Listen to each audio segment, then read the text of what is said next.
ex-fiance ghosted me before our wedding. It's been 16 years, and now she wants to talk it over again. Should we reopen old wounds?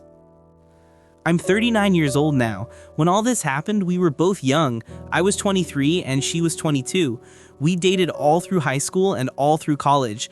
Everyone expected us to get married. We had our whole lives planned out. Then right before the wedding, she disappeared. No note, no explanation, nothing. She just left. Even her family had no idea where she went. It was as if she vanished into thin air. Eventually, I learned through her parents that she wasn't coming back. They told me she wanted nothing to do with me and had made it clear she didn't want me around. I never got the chance to talk to her, never got closure. For years, I tried to make sense of it. The only explanation that ever made sense to me was that she must have had a mental breakdown because she didn't just cut me off, she cut off everyone. Friends, family, everyone. I respected her wishes, but I've struggled with it ever since. Now, out of the blue, she sent me a message on Facebook. After 16 years of silence, she wants to meet up.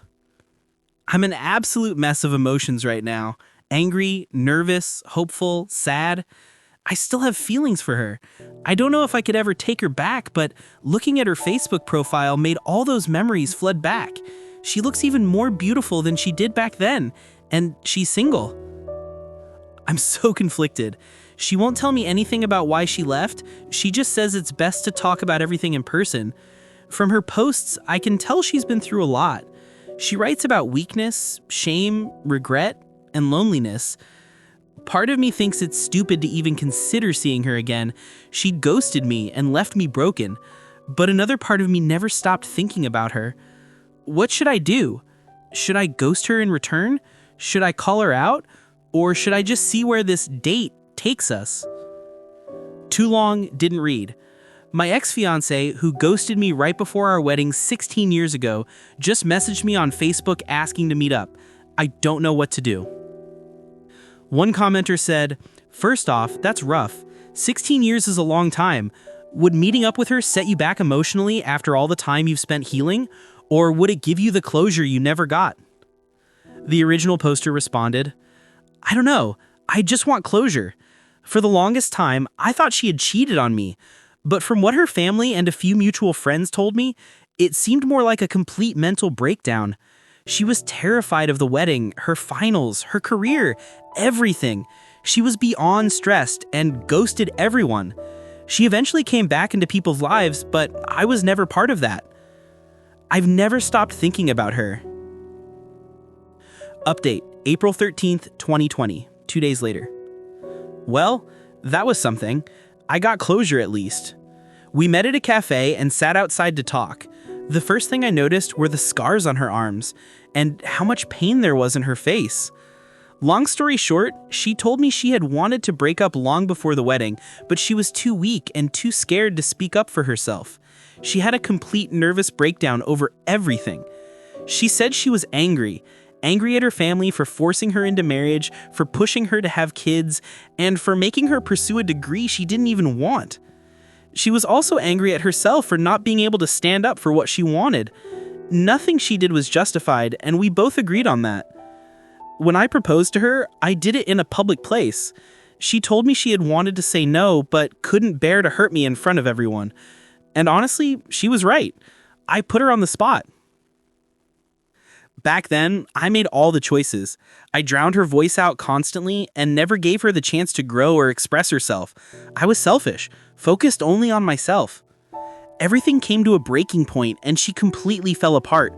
Her best friend, the only person she trusted, told her just to run. So she did. She ran from everything.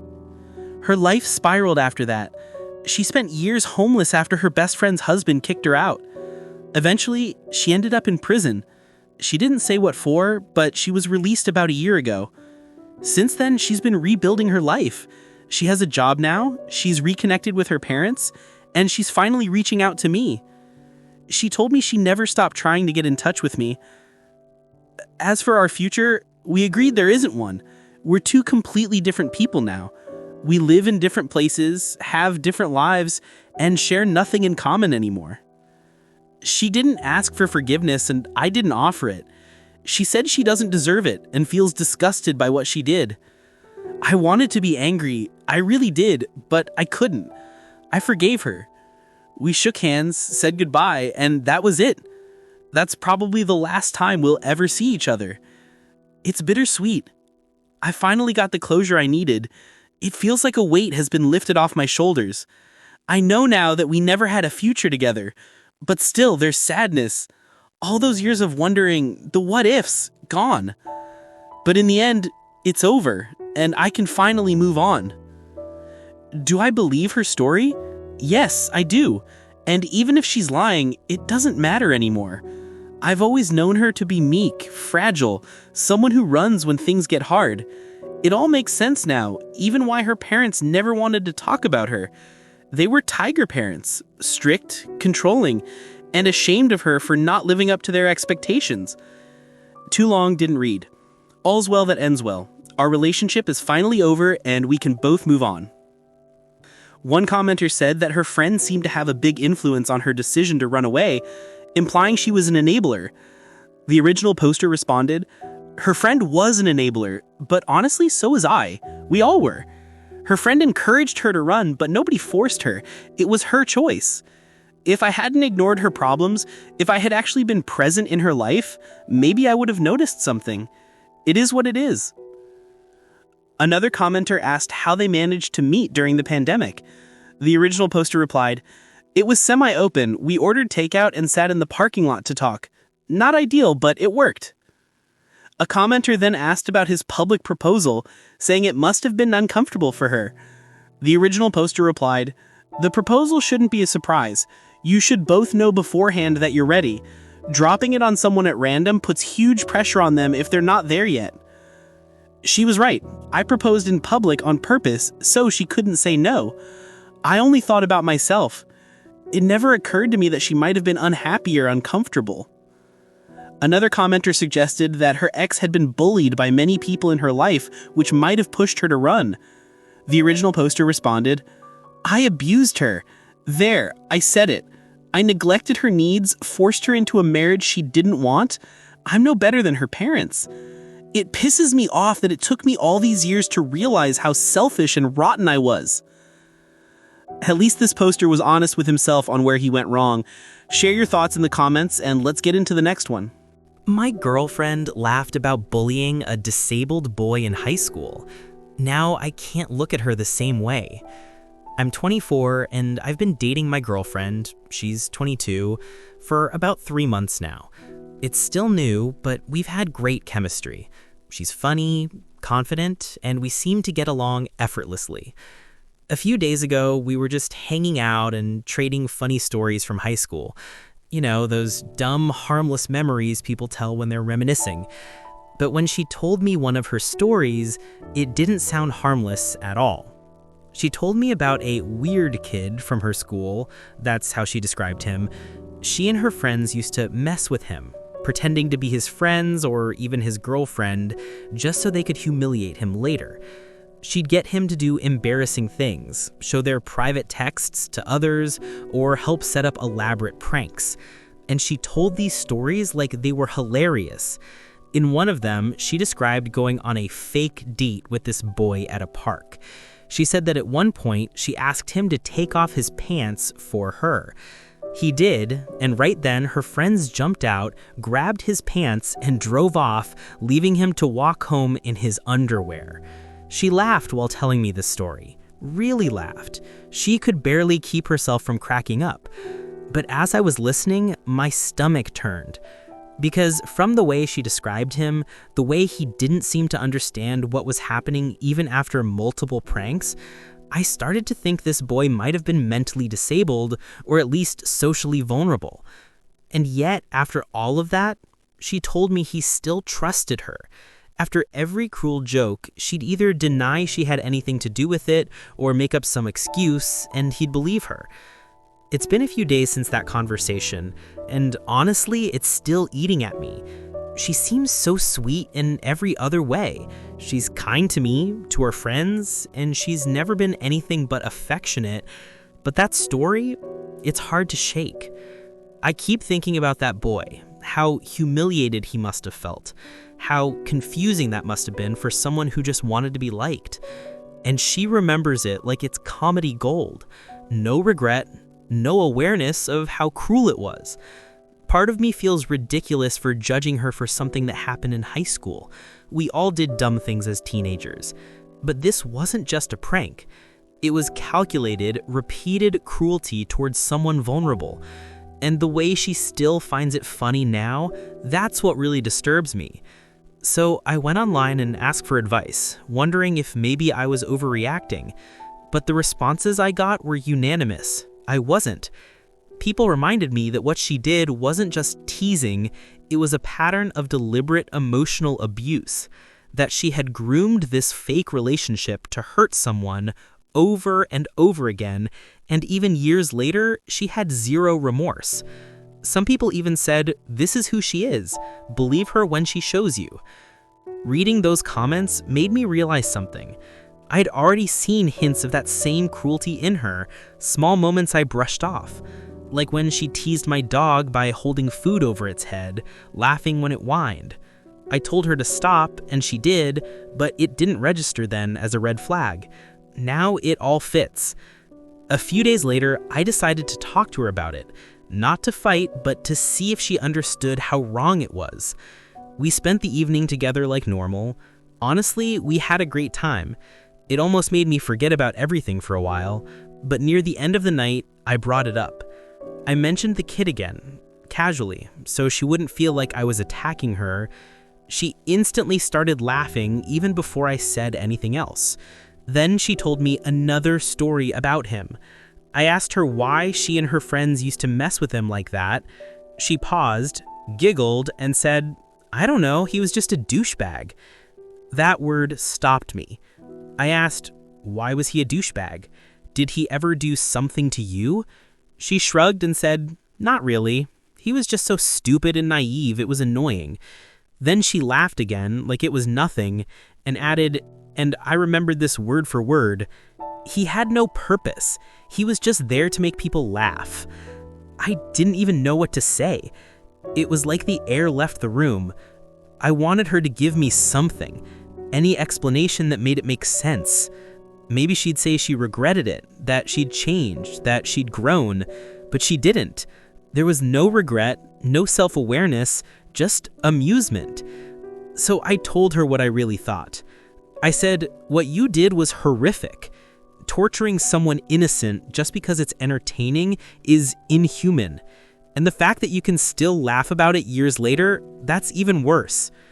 I didn't yell, I just said it plainly, but she looked at me like I'd lost my mind, like I was the crazy one for not finding it funny.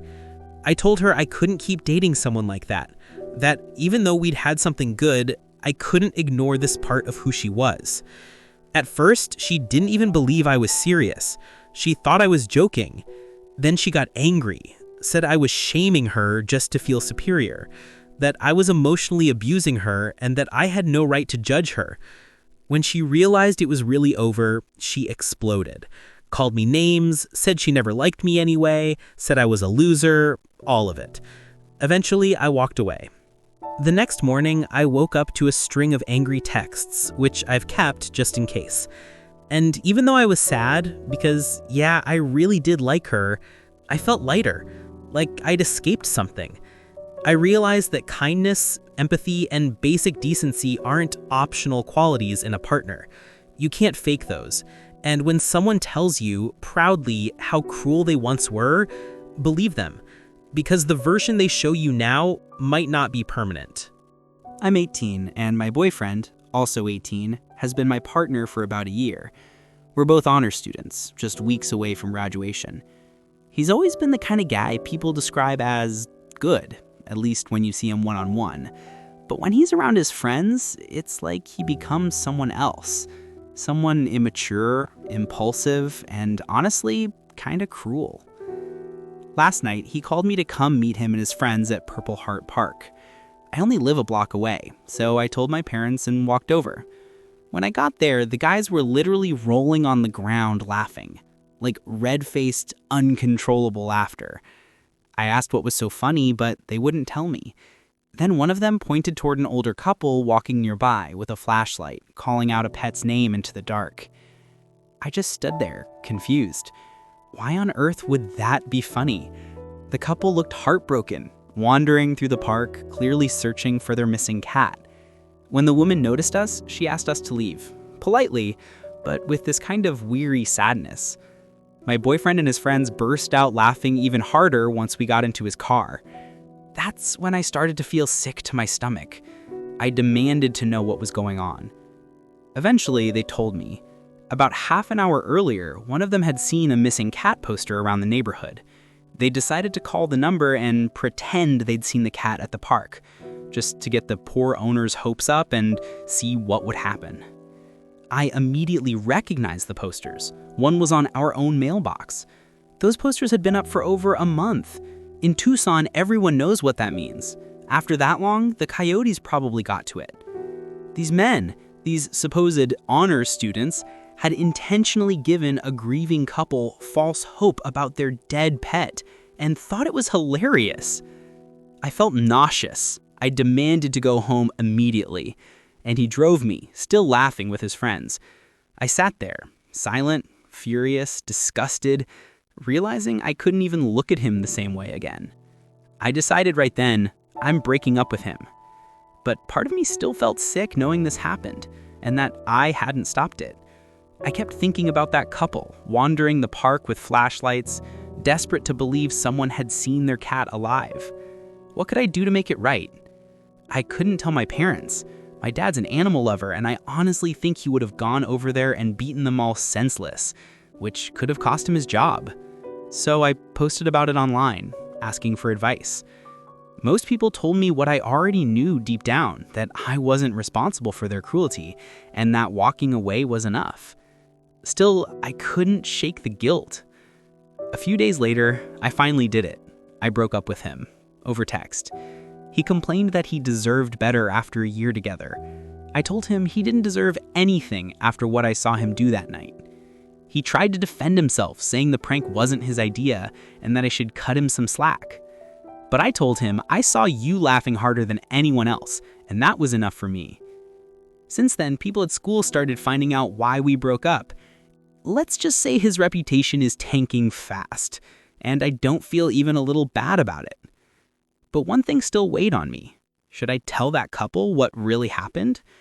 After thinking about it all day, I decided that if it were my pet, I'd want to know everything, even the painful parts. So I picked up the phone and called the number on the missing poster. The woman answered. My voice was shaking. I started to tell her that I had some information about their lost cat.